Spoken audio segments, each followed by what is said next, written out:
आपल्या प्रभाग 9 मध्ये ह्या प्रचारानिमित्त आयोजित बैठकीसाठी उपस्थित भारतीय जनता पार्टीचे ग्रामीणचे अध्यक्ष आणि ह्या प्रभागाचे प्रभारी सुरेश भाऊ भुमरे, ज्यांनी सुरुवातीला मार्गदर्शन केलं ते आमचे बंधू बाळासाहेबजी जाधव, उपस्थित ह्या प्रभागाचे आपले उमेदवार सचिन भाऊ आंबिलवादे, गीताताई गजानन आंबेकर, सरस्वतीताई फलाजी रेंगे आणि आमचे बंधू सुनील देशमुखजी, उपस्थित सर्व माझे भारतीय जनता पार्टीचे सहकारी आणि जमलेले सर्व युवा बांधव आणि आमच्या लाडक्या बहिणींनो, खरं तर मी दुसरी तिसरी वेळ आहे या परिसरामध्ये. सुनील भाऊ, तुम्ही मला बोलावलं आणि अनेक वेळा आपलं संभाषण झालं, अनेक वेळा आपली भेट झाली, पण आजची भेट ही मी तुम्हाला मागण्यासाठी आली आहे. काय मागण्यासाठी आली तर मतदान मागण्यासाठी आली, की 15 तारखेला आपल्याला मतदान करायचंय आणि आपण खऱ्या अर्थानं ह्या महानगरपालिकेमध्ये राहतो, शहरामध्ये राहतो, वेळेच्या वेळी आपण टॅक्स पे करतो, तरी देखील आपण आतापर्यंत आपल्याला साध्या भौतिक सुविधा काय असतात, भौतिक सुविधा वेळेच्या वेळी पाणी आलं पाहिजे, नाल्या स्वच्छ झाल्या पाहिजे, बंदिस्त असल्या पाहिजे, रस्ते चांगले असले पाहिजे, नंतर दिवाबत्ती चांगली असली पाहिजे, रोज घंटागाडी आली पाहिजे, ह्या सगळ्या गार्डन असले पाहिजे, वॉकिंग ट्रॅक असले पाहिजे, मंदिराच्या पुढे सभागृह असला पाहिजे, चांगल्या अभ्यासिका असल्या पाहिजे, अंगणवाड्या असल्या पाहिजे, नागरी दवाखाने असले पाहिजे, की जेणेकरून तिथल्या तिथेच आपल्याला मोफत आपल्याला छोटं मोठं काय झालं आजार तरी तिथल्या तिथे आपल्याला औषध उपचार होईल, अशा पद्धतीच्या बेसिक सुविधा आपल्याला मिळाव्यात आणि आपल्या सेवेसाठी तत्पर असे नगरसेवक असले पाहिजे. आणि सुनील भाऊंनी ते पहिलेच सांगून ठेवले, त्यांनी 2 व्यक्ती या आपल्या प्रभागामध्ये अपॉइंट केलेले आहेत की सदैव ते तुमच्या कुठल्याही अडीअडचणी असतील तर ते आपल्या अडीअडचणी सोडवण्यासाठी उपस्थित असतात. मग ह्या साध्या सोप्या अपेक्षा मतदार म्हणून आपल्या असतात, परंतु आतापर्यंत दुर्दैवाने महानगरपालिकेमध्ये ज्यांना आपण निवडून दिलं, ज्यांच्या हातामध्ये सत्ता दिली किंवा ज्यांनी इथं आमदार म्हणून खासदार म्हणून या ठिकाणी आपण निवडून दिलं, त्यांनी अनेक ह्या साध्या सोप्या भौतिक गोष्टींकडे दुर्लक्ष केलेलं मला पाहायला मिळते. कारण पहिल्यांदा मी ह्या महानगरपालिकेमध्ये एवढं बारकाईने लक्ष घाललंय. ह्या शहराच्या प्रत्येक कानाकोपऱ्यामध्ये मी जातेय, ह्या शहरामध्येच माझा जन्म झालेला आहे, ह्या शहरामधल्याच बालविद्या मंदिर माझं बालवाडीपासून ते शिक्षण झालेलं आहे, ज्ञानोपासक मध्ये माझं ग्रॅज्युएशन झालेलं आहे, परंतु शहरामध्ये इतक्या बारकाईने एवढ्या गल्लोबली बोळांमध्ये मी कधी गेली नव्हती, पण आता जाते. अनेक ठिकाणी या ठिकाणी जे सहज शक्य होतं करणं ते झालेलं नाहीये, दुर्लक्ष झालेलं आहे. कारण की ह्या लोकांना विकास काय, शहरी लोकांच्या अडचणी काय, समस्या काय, त्यांना अपेक्षा काय, ह्याचं काही घेणं देणं नाही. कारण ह्यांना माहिती आहे ही मंडळी आपण मतदान आपल्याला देऊन टाकणार आहे, परंतु कधी येऊन भेटणं, कारण मी सुद्धा आमदार म्हणून आता दुसऱ्यांदा निवडून आली आहे आणि आमदार म्हणून माझे कर्तव्य मी प्रामाणिकपणे बजावत आहे. म्हणून एवढ्या अतितडीच्या निवडणुकीमध्ये पण सुनील भाऊ जिंतूर सेलुकरांनी मला दुसऱ्यांदा विधानसभेमध्ये पाठवलं आणि आपल्या नेत्यांनी विश्वास ठेवत मला राज्यमंत्री केलं, पालकमंत्री केलं. सुनील भाऊ सारख्या माझ्या बंधूंनी या परिसरामधल्या लोकांच्या अडचणी जाणल्या आणि पालकमंत्री म्हणून माझ्याकडून या ठिकाणी आपल्या ह्या प्रभागामध्ये मग गार्डनचे काही कामं काही ठिकाणी चालू आहेत, रस्त्यांची कामं 20-25 रस्ते आपण केले, 8 कोटी रुपयाचा निधी या प्रभागामध्ये आपण दिला. कारण की पालकमंत्री म्हणून मला 1 वर्षामध्ये हा पूर्ण जो आमचा 385 कोटी रुपयाचा निधी असतो तो निधी सांभाळण्याची जबाबदारी माझ्यावर आली, तो माझा अधिकार झाला. परंतु मला सांगायला या ठिकाणी वाईट वाटतं, कारण बघा आता तुतारी आणि घडी एकच झाले. त्या तुतारीवाल्याच सुप्रियाताई म्हणायच्या लाडकी बहीण योजना, काय आहे लाडकी बहीण योजना, 1,500 रुपयाने काय होणार आहे मला सांगा. लाडक्या बहिणी इथं किती आहेत मला माहिती नाही, पण चांगली योजना आहे की नाही लाडकी बहीण. आज आपल्या बहिणींना कुणाच्या पुढे हात पसरायची गरज पडणार नाही. दर महिन्याला आपला लाडका देवाभाऊ आपले मुख्यमंत्री महोदय न विसरता बहिणीच्या खात्यामध्ये पैसे टाकतात. पण ज्या सुप्रियाताईच्या शेतामध्ये 300 कोटी रुपयाचे वांगे तयार होतात, त्यांना 1,500 रुपयाची काय किंमत आहे. परंतु ह्या अशा नावं बोटं ठेवत होत्या, पण आज मी बघते शहरामध्ये देखील आज आपल्या शहरामध्ये 56,000च्या वरती महिला ह्या लाडक्या बहिणी योजनेचा लाभ घेतात आणि त्या समाधानी आहेत की आम्हाला आमच्या भावानी कधी स्वतःहून पैसे दिले नाही, पण आमचे भाऊ देवा भाऊ आम्हाला खात्यामध्ये पैसे टाकतात. या ठिकाणी शहराच्या विकासासाठी महिलांच्यासाठी काय हवंय त्या सगळ्या गोष्टीची जाणीव भारतीय जनता पार्टीच्या नेतृत्वाला आहे. आज मला या ठिकाणी सांगायला आनंद होतो की आपण पालकमंत्री म्हणून या ठिकाणी जबाबदारी जेव्हापासून मला मिळाली तेव्हापासून आपल्या शहराचा, आपल्या जिल्ह्याच्या मध्ये चांगला सकारात्मक बदल झाला पाहिजे यासाठी मी सातत्याने प्रयत्न करत आहे. आज माझ्याकडे 5-5 खाते, आरोग्य विभागाचं सुद्धा आपल्या सरकारी दवाखान्यांमध्ये कधी तुम्ही जाऊन बघितला तर तिथले रोजच्या रोज टॉयलेट सचिन भाऊ स्वच्छ आहेत की नाही, मी माझ्या फोनवरती नोट कॅम्पचे फोटो मागवते की सगळ्या गोष्टी स्वच्छ सुंदर राहिल्या पाहिजे. कारण आम्ही सरकार म्हणून तेवढं या आपल्या राज्यातल्या, आपल्या शहरातल्या, आपल्या जिल्ह्यातल्या लोकांना चांगलं आरोग्य राहिलं पाहिजे म्हणून सगळ्या गोष्टी आम्ही बारकाईने देतोय. फक्त यंत्रणा ढिली नाही राहिली पाहिजे म्हणून दररोज स्वच्छतेचे फोटो आम्ही मागवतो आणि आपल्याला बदल दिसला असणार. आणि आज महाराष्ट्रामध्ये सगळ्यात चांगली आरोग्य सेवा देणारा जिल्हा आपला परभणी जिल्हा झालेला आहे.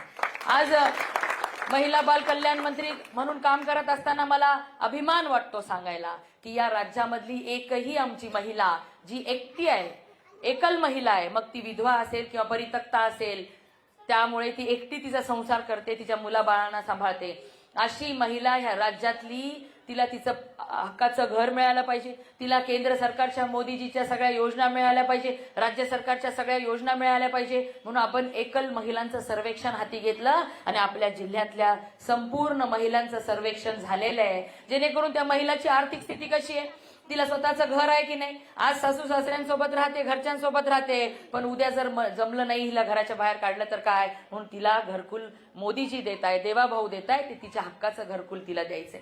तिचे मुलं बाळा शिकताय आणि बालसंगोपन योजनेच्या अंतर्गत आपण जे 2,500 हजार रुपये महिलांना देतो, मुलांना देतो शिक्षणासाठी, ते तिला मिळतात की नाही हे आपल्याला बघायचंय. तिला जर टेलरिंग क्लास येत असेल तर तिला आपण शिलाई मशीन दिल्यात, तिला दुसरं काही उद्योग व्यवसाय असेल तर तिला त्यामध्ये आणखीन भरीव कसं तिचं उत्पन्न वाढेल यासाठी आपण लक्ष दिलंय. अशा पद्धतीने महिलांना आपल्याला स्वतःच्या पायावर उभं करण्यासाठीचं काम मी केलं. लखपती दिदी योजना मोदीजींनी आणली, पूर्ण भारतभरामध्ये 3 करोड महिला लखपती झाल्या. राज्यामध्ये सुद्धा 1 करोड महिला लखपती करायचं टार्गेट देवाभाऊंनी मला दिलं आणि मीही ठरवलं 50 लाखाचा टप्पा आपला राज्यातला पूर्ण झालाय. ह्या वर्षी आपण 25 लाख पूर्ण करतोय आणि त्या 25 लाखातल्या 2 लाख महिला ह्या आपल्या परभणी जिल्ह्यातल्या असल्या पाहिजे. यासाठी मी पालकमंत्री झाली तेव्हापासून ठरवलं आणि आज मला सांगायला आनंद होतो 1,14,000 लखपती दिदी आपल्या जिल्ह्यातल्या झाल्यात. काल मला लातूरला बोलवलं होतं प्रचारासाठी आणि मग ते सगळे म्हणायला लागले की आमच्या बहिणींना देवाभाऊ सांगून गेले लखपती दिदी बनवणार आणि ही मेघना दिदी तुम्ही या तिथं सांगा काय लखपती दिदी योजना आहे, तुम्हाला लखपती बनायचंय का? पण ह्या सगळ्या ऑलरेडी लखपती असतील, लखपती बनायचंय का नाही का आहेत, मग आता त्याच्यापेक्षा जास्ती करोडपती बनायचे. पण आपल्या सगळ्या महिलांना बघा, आपल्या महिलांना केवळ त्यांचं उत्पन्न वर्षाला 1 लाख ते 5 लाख करणं म्हणजे लखपती दिदी योजना आहे. ज्या महिलेचं 5 लाख उत्पन्न आहे तिला अहिल्यादेवी स्टार्टअप योजनेच्या माध्यमातून 5 लाख ते 5 करोड रुपयापर्यंतच्या 60% ते 90%च्या महिलांच्यासाठी, खास महिलांच्यासाठी सबसिडीच्या योजना देवेंद्र फडणवीस साहेबांचं आणि नरेंद्र मोदी साहेबांचं सरकार ज्या घेऊन आले केवळ महिलांसाठी, त्या योजना आपल्या महिलांपर्यंत पोहोचवणं आणि आर्थिक दृष्ट्या त्यांना सक्षम करणं ही म्हणजे लखपती दिदी योजना आहे. कारण की आपण करोडपती दिदी म्हणलं असतं तर लोक म्हणले असते काहीही म्हणायला लागले. म्हणून आता आम्ही टप्पा गाठलाय, लखपती दिदी आम्ही बनवल्यात. 1 करोडाचं लवकरच आम्ही महाराष्ट्रामध्ये बनवणार आहेत. आपल्या जिल्ह्यात पण 1,14,000 झाल्यात. 2 लाखचा टप्पा आपल्याला गाठायचा आहे आणि जसजशा आणखीन महिला आपल्याशी जुटल्या जातील तसतसं आपल्याला पुढे न्यायचंय. आणि खूप चांगल्या पद्धतीने आज या ठिकाणी महिला लखपती झालेल्या आहेत. पण त्यांचं 5 लाखाचं निव्वळ उत्पन्न असेल, त्यांना 10 लाख पर्यंत करायचं, 10चं 30 कसं करायचं, करोड कसं करायचं, यासाठी ह्या सगळ्या योजना आहेत. सांगायला आनंद होतो महिला बाल कल्याण मंत्री म्हणून आपल्या जिल्ह्यातल्या बचत गटाला आणि त्याही आमच्या वालूरच्या बचत गटाला दिल्लीच्या महाराष्ट्र सदनमध्ये स्टॉल टाकण्यासाठीची परमिशन मिळालेली आहे. त्यामुळे पूर्ण भारतभरातून काही ठराविक बचत गटांना ही संधी मिळाली. त्यामध्ये आपल्या जिल्ह्याचा सेलूच्या वालूरचा बचत गट आहे. ही अभिमानाची गोष्ट. आपल्याला पेपरमध्ये बातम्या उद्या येतील, पण ही कालच आनंदाची बातमी आपल्याला कळालेली आहे. त्यामुळे महिलांवरती विश्वास ठेवला आणि महिलांनी जर जिद्द धरली तर महिला सगळ्या स्वप्न पूर्ण करू शकतात, अशी आपली परंपरा आहे. जिजाऊंनी जे स्वप्न बघितलं, शिवरायांच्या माध्यमातून हिंदवी स्वराज्य स्थापन केलं. अहिल्यादेवींनी त्या काळी इंग्रजांशी आणि मुघलांशी लढत त्यांनी उद्ध्वस्त केलेले मंदिर उभारण्याचं काम केलं. अहिल्यादेवींनी त्या काळी माहेश्वरी साड्या बनवून महिलांना उद्योजक बनवण्याचं काम केलं. त्याच धर्तीवर सावित्रीबाईंनी सुद्धा ह्या राज्यामधल्या प्रत्येक स्त्रीला लेकीला शिक्षणाचा अधिकार मिळवून दिला. आणि हे सगळं काम पुढेही निरंतर चालू ठेवायचं आहे, कारण की सगळ्या स्त्री शक्तीला उपजत हे सगळे गुण असतात. आज मला सांगायला आनंद होतो, आपल्या राज्यामध्ये दुर्दैवाने फक्त 34% मुलीच या उच्च शिक्षण घेऊ शकत होत्या. अनेक मुलींमध्ये क्षमता असून सुद्धा त्यांना शिकवलं जात नव्हतं. आणि आपल्या परभणी जिल्ह्यामध्ये तर 8वी 10वीला जाईपर्यंतच मुलींचे बालविवाह होतात. पूर्ण भारतात आपल्या जिल्ह्यात जास्ती बालविवाह होतात. त्यावरती आपलं काम चालूच आहे. आणखीन ह्याला प्रभावीपणे काम करायचं आहे. पण मुलींचं शिक्षण, त्या हुशार असून आई वडील केवळ पैशा अभावी त्यांच्यामध्ये मग त्यांना डॉक्टर बनायचे, इंजिनियर बनायचे, BSc करायचे, काय करायचंय ते करत नाही, त्यांचं लग्न लावून टाकतात. मग ही बाब देवाभाऊंच्या नजरेस आल्यानंतर त्यांनी या राज्यातील प्रत्येक मुलीचं, कुठल्याही जाती धर्माची का असेना, तिचं प्रोफेशनल एज्युकेशन मोफत देण्याचा निर्णय मागच्या वर्षीपासून घेतला. आणि अनेक मुली या राज्यामधल्या त्या योजनेचा लाभ घेतात. लाडक्या बहिणीची योजना तर आहे, मुली आपल्या चांगल्या शिकत आहेत. आज MBBS सारखे कोर्सेस आपण मोफत या राज्यामध्ये देतोय. ही एक मोठी आपल्याला उपलब्धी केवळ भारतीय जनता पार्टीचं सरकार असल्यामुळे. या जिल्ह्यामध्ये देखील आपल्याला IITचं स्वप्न अनेकांचं असतं, पण ते होऊ शकत नाही. म्हणून CIIITच्या माध्यमातून आपण टाटा समूहाच्या मदतीने या ठिकाणी CIIITचं युनिट मंजूर करून घेतले. दरवर्षी 3000 मुलींना तिथं आपण तयार करणार आहोत, जेणेकरून ते स्वतः उद्योजक झाले पाहिजे, नोकरी मागणारे न होता नोकरी देणारे झाले पाहिजे. आपला जिल्हा एमर्जिंग डिस्ट्रिक्ट मध्ये आपण घेतलेला आहे. एमर्जिंग डिस्ट्रिक्ट म्हणजे काय आहे ही योजना, ह्याची माहिती खरं तुम्हालाच रेंगे भाऊ तुम्हा सगळ्यांना माहिती करून घेतली पाहिजे तुम्ही, जेणेकरून तुम्ही सगळ्यांना सांगू शकाल. एमर्जिंग डिस्ट्रिक्ट मध्ये आपला जिल्हा म्हणजे ह्याच्यामध्ये इन्व्हेस्टमेंट जास्तीत जास्त आली पाहिजे, नवीन उद्योग आले पाहिजे. यासाठी ही योजना आपल्या देवेंद्र फडणवीस साहेबांनी आणली. कारण की मी त्यांना म्हणलं की फक्त महाराष्ट्रामध्ये मुंबई, पुणे, संभाजीनगर, नागपूर, नाशिक सारखे शहर प्रगत होऊन चालणार नाही. माझ्या परभणी सारखा जिल्हा सुद्धा विकसित व्हावा लागेल, तेव्हाच कुठे हे महाराष्ट्र विकसित होईल. आमच्या जिल्ह्याला रेल्वेने चांगलं कनेक्ट केलेलं आहे. भरपूर लोक आपले पुणे मुंबईला शिक्षणासाठी राहतात. वंदे भारत सारख्या ट्रेन आपल्या परभणीमध्ये आलेल्या आहेत. समृद्धीच्या माध्यमातून आपण चांगली कनेक्टिव्हिटी झालेली आहे. यामध्ये आणखीन भर आपल्या एमर्जिंग डिस्ट्रिक्टच्या यादीमध्ये तुम्ही आमचा जिल्हा घ्यावा आणि विशेष इन्सेंटिव्ह या परभणीमध्ये इन्व्हेस्ट करणाऱ्या लोकांना द्यावे, जेणेकरून जास्तीत जास्त इन्व्हेस्टमेंट येईल आणि जास्तीत जास्त रोजगार माझ्या जिल्ह्यामध्ये निर्माण होईल. म्हणून 10,000 रोजगार निर्माण करण्यासाठी 5,000 कोटी रुपयाची इन्व्हेस्टमेंट पुढच्या 4 वर्षामध्ये मला माझ्या जिल्ह्यामध्ये आणायची आहे. म्हणून एमर्जिंग डिस्ट्रिक्ट म्हणून आपल्या जिल्ह्याची घेतलेली दखल ही नक्कीच कामी येणार आहे. मला सांगायला आनंद होतो, 1 वर्ष झालं पालकमंत्री होऊन नांदेड, बीड, जालना, हिंगोली सारख्या जिल्ह्यामध्ये कुठंच IT पार्क नाही. आपल्या जिल्ह्यामध्ये या वर्षभरामध्ये 2 IT पार्क, IT कंपन्या या सेलूमध्ये आपण स्थापन केलेल्या आहेत. अनेक चांगली कामं येणाऱ्या दिवसांमध्ये करायची आहेत. आणि खऱ्या अर्थाने महानगरपालिकेची निवडणूक ही जरी असली तरी ह्या सगळ्या गोष्टी का मी सांगते, नाहीतर सुनील भाऊ या माय मावल्या म्हणायच्या आम्हाला काय करायचं, रेल्वे काय, रस्ता काय, आमचं पाणी कधी येणार सांगा, आमची घंटा गाडी कधी येणार सांगा, दिदी उगा दिल्ली आणि मुंबई आम्हाला घुमवायला लागली, असं आहे का? पण तुम्हाला ह्या सगळ्या गोष्टी सांगतेय कारण की शेवटी आपल्या राज्याचा, आपल्या देशाचा विकास झाल्यानंतर आपला होत असतो. आणि ही विकासाची घोडदौड मोदीजींनी चालू केली आहे, देवेंद्रजींनी चालू केली आहे. आणि आज आपल्याला सुद्धा त्यामध्ये मागे राहायचं नाही, म्हणून संधी आलेली आहे. बघा, शहराचा चेहरा मोहरा बदलून टाकण्यासाठी ही निवडणूक खूप महत्वाची आहे. आज सुनील भाऊंनी सांगितलं 1, 2, 3 काय करायचं नाही, 4चे 4 कमळ आपल्याला करायचे. आणि त्याच पद्धतीने या प्रभागातील सुजान बंधू भगिनी आपलं मतदान फक्त कमळाला करणार आहेत, कारण की इतरांना देऊन आपलं मतदान वाया जाणार आहे. आज जरी विरोधक म्हणत असतील यांनी फक्त 37 उमेदवार उभे केले तर ह्यांची सत्ता कशी येणार, आमची सत्ता कशी आणायची ते आमचं आम्ही बघू. कमळावरती किती ह्या शहरातील सुजान मतदार बंधू भगिनी विश्वास ठेवतात हे आम्हाला मतदानातून बघायचंय. आणि सर्वात मोठा पक्ष हा आमचा भारतीय जनता पार्टीचा पक्ष या महानगरपालिकेमध्ये असणार आहे, यामध्ये शंका नाही. कारण की मी फिरते गल्लोगल्ली, एक वेगळाच आनंद, उत्साह आणि विश्वास मला मतदार बंधू भगिनींच्या चेहऱ्यावर बघायला मिळतोय. आणि ते सांगताय दीदी आम्ही फक्त कमळ बघणार, आम्ही फक्त मोदीजी बघणार, आम्ही फक्त देवेंद्रजी बघणार, कारण खऱ्या अर्थाने आम्हाला विकास पाहिजे. ह्या आमचा महानगर असताना, आम्ही योग्य टॅक्स वेळोवेळी भरत असताना आम्हाला साधा अधिकार नाही, आमचा हक्क नाही चांगला सुंदर स्वच्छ सुशिक्षित सुरक्षित शहरामध्ये राहायचा. कारण यांना कधी विकासाची विचार पण नाही, विकास म्हणजे काय पण माहिती नाही. 36चा आकडा, विकासाची एलर्जी असलेल्या मंडळींच्या हातून काही होणार नाही, हा विश्वास मतदार बंधू भगिनींना पटलाय. आणि आपल्या भारतीय जनता पार्टीचं नेतृत्व केंद्रामध्ये काय कामं करतंय, राज्यामध्ये काय कामं करतंय याची जाणीव आपल्या सगळ्यांना आहे. ह्या प्रभाग नंबर 9 मध्ये सगळे मतदार बंधू भगिनी हुशार आहेत, त्यांना सगळं माहिती आहे काय चालू आहे काय नाही. आणि आपल्याला ही जी संधी आलेली आहे, ही कमळावर मतदान टाकून खऱ्या अर्थाने आपणही विकासाशी जुटले जाणारे आहोत. आपल्यालाही विकास पाहिजे. बघा ह्या विरोधकांच्याकडे कुठलाच मुद्दा नाही, तुमच्या पुढं दाखवायला कुठलं काम नाही, कुठला विचार घेऊन ते पुढे येऊ शकत नाहीत.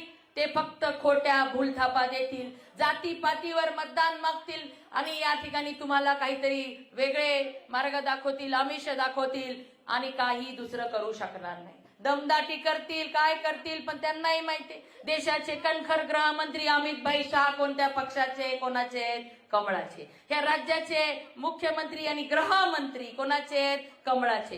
कोण आमच्याशी पंगा घेणार आहे? ह्यांना कोण ऐकणार आहे? त्यांच्या कोण धमक्यांना घाबरणार नाही. पण आज या प्रभागातील जमलेल्या सर्व मतदार बंधू भगिनींना मी विनंती करण्यासाठी आले की 4चे 4 माझ्या सहकार्यांना तुम्ही निवडून द्या.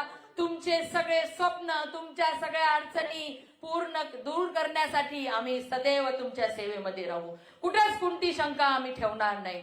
पहिल्यांदा ह्या महानगरपालिकेच्या निवडणुकीमध्ये मी या ठिकाणी पूर्ण ताकदीने ही निवडणूक आम्ही भारतीय जनता पार्टीचे सर्व सहकार्यांच्या सोबत लढत आहोत. आणि खऱ्या अर्थाने या ठिकाणी भारतीय जनता पार्टीवरती मतदार बंधू भगिनींचा विश्वास आहे. हे कशाहून कळणार आहे तर तुम्ही 15 तारखेला मशीनवरती त्या बूथवरती गेल्यानंतर कमळ कमळ कमळ कमळ दाबणार तेव्हा कळणार आहे. आणखी नाही कोणाच्या मनामध्ये काय शंका असेल, काय अडचणी असतील, बघा हीच संधी आहे शहराचा चेहरा मोहरा बदलून टाकायला. नाही तर आपल्यापैकी अनेक लोक शहरांमध्ये राहतात, बाहेर देशामध्ये राहतात आणि परभणीची ही अवस्था बघून आपल्याला मन दुःखी होतं. पण ही संधी आलेली, जो विकास निधी नरेंद्र मोदीजी देणार आहेत त्यामध्ये भर देवाभाऊ घालणार आहेत आणि मी पालकमंत्री म्हणून अधिकची भर घालणार आहे. राहिलेले सगळे कामं पूर्ण करून घेण्यासाठीची ही संधी आहे. म्हणून आपल्याला मी विचारायला आली आहे की येत्या 15 तारखेला आपण कमळाचं बटन दाबणार का? कुणाच्या मनात काही शंका नाही? 4चे 4 कमळ. इकडचे मंडळी म्हणू नका, पुढच्या मंडळीचं मला ऐकायचंय. 4चे 4 कमळ.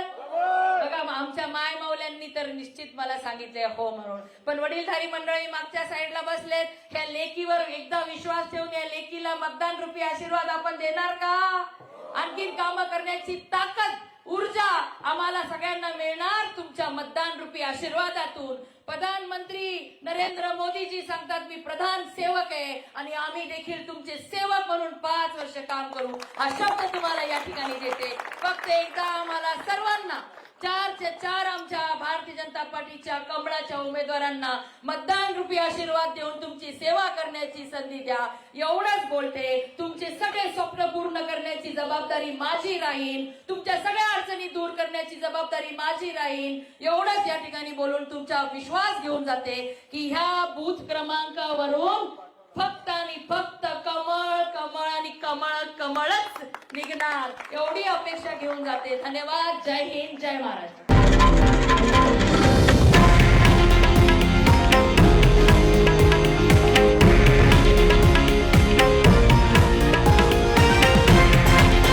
हे आहे देशातील नंबर 1 न्यूज नेटवर्क आणि आपण पाहत आहात TV9 मराठी, एकमेव.